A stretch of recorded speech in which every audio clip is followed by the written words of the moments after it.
दोस्तों नमस्कार आदाब, मैं आपका दोस्त तकमील अहमद। आज हमारी टीम राममूर्ति वर्मा को कवर कर रही है। जैसा कि हमारा टॉपिक है एक दिन प्रत्याशी के साथ, तो राममूर्ति के हम लोग क्षेत्र में दौड़ रहे हैं कि वो लोग तो मतलब कि उनका हवा माहौल क्या है। तो आप ये समाजवादी के कार्यकर्ता हैं, पदाधिकारी हैं, तो आपको क्या लगता है 2022 में उत्तर प्रदेश में किसकी सरकार आ रही है?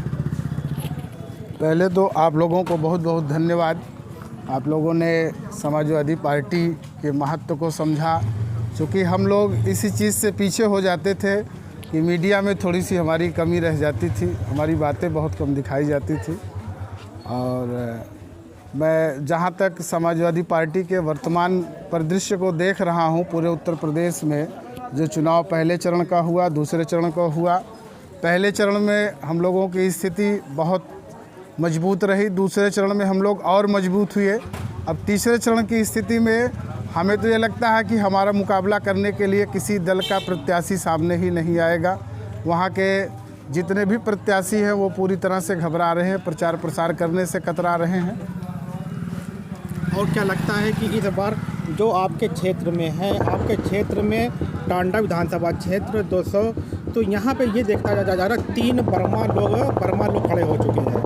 तो क्या लगता है कि इस बार वर्मा की वोट बंटने वाली है?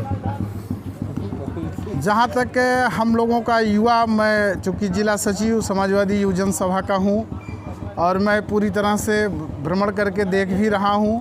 ये जो चुनाव हो रहा है, ये चुनाव पूर्णतः मुद्दों का चुनाव है, विकास का चुनाव है। कोई भी पार्टी विकास करेगी तभी जा कर के टिक पाएगी। अब इसमें ये चीज़ नहीं मायने रखता है कि कौन कितने जाति के कितने उम्मीदवार हैं। समस्या यहाँ इस बात की है कि जो पिछली सरकार का आतंक था, चाहे वो किसानों के ऊपर था, चाहे वो नौजवान के ऊपर था, चाहे वो यहाँ के जितने भी वर्ग के लोग थे, सारे लोग शोषित हो चुके थे, सब शोषण के शिकार हो चुके थे।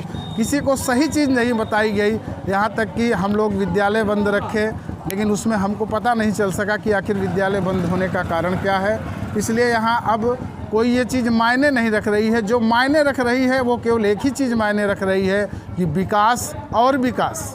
आपसे आखिरी सवाल ये है कि जैसा कि ये मीडिया में चल रहा है, हर जगह ये चल रहा है कि पश्चिमी उत्तर प्रदेश में गठबंधन पूरे तरीके से हावी रहा, तो क्या यही परिदृश्य आपको पूर्वी उत्तर प्रदेश में भी दिखाई पड़ेगा? क्या लगता है? गठबंधन पूरी तरह से पश्चिमी उत्तर प्रदेश में भी हावी था, बीच में भी हावी है, और पूर्वांचल में तो यह स्थिति है कि समाजवादी पार्टी और जो गठबंधन के हमारे एक बहुत मजबूत साथी पूर्वांचल में हैं, माननीय ओम प्रकाश राजभर जी, उनके दबदबे से तो ऐसा लगता है कि अब पूर्वांचल की सारी सीटों पर विपक्षी दलों की सीटें तो शून्य नज़र आएंगी, क्योंकि ज़मीनी हकीकत की लड़ाई हमारे सारे प्रत्याशी लड़ रहे हैं।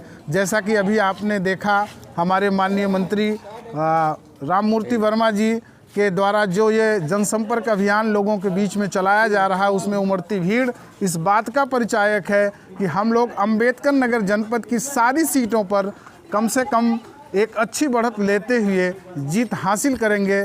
मध्य तक हम तो बहुत मजबूत हो जाएंगे और पूर्वांचल तक जाते जाते हमारी सीटें वास्तव में 300 के पार हो जाएंगी। Okay, thanks. फिर मिलते हैं एक नए सेगमेंट में, नए टॉपिक।